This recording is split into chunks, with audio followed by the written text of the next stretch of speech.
السلام علیکم ورحمۃ اللہ وبرکاتہ۔ ناظرین، استقبال ہے آپ کا ہمارے چینل دا اردو نیوز میں۔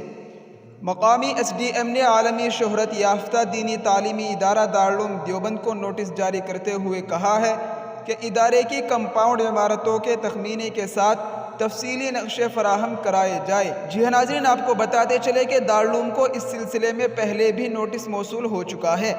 دارالعلوم دیوبند میں بغیر اجازت کے تعمیراتی کام کے سلسلے میں 16 جنوری کو انتظامیہ کے نوٹس کے بعد S D M Ankur Verma نے دارالعلوم دیوبند کو ایک بار پھر نوٹس بھیج کر ادارے کی کمپاؤنڈ عمارتوں کے تفصیلی نقشے تخمینوں کے ساتھ فراہم کرنے کو کہا ہے۔ بجرنگ دل کے ریاستی کنوینر وکاس تیاگی نے یہ معاملہ 2019 میں بھی اٹھایا تھا، جس کے بعد اس وقت کے ڈی ایم نے بغیر نقشہ تعمیرات پر بھاری بھرکم جرمانہ لگایا تھا۔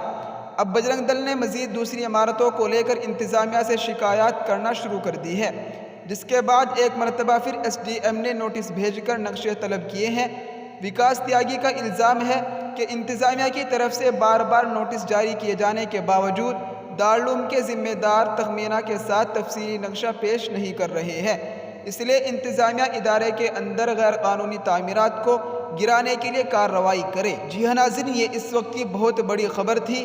دعا کرے کہ اللہ تعالیٰ دارالعلوم دیوبند کو اپنے حفظ و امان میں رکھے، آمین۔ آپ اس خبر کے متعلق کیا رائے رکھتے ہیں؟ اپنی رائے کا اظہار کمنٹ میں ضرور کریے گا۔ السلام علیکم ورحمۃ اللہ وبرکاتہ۔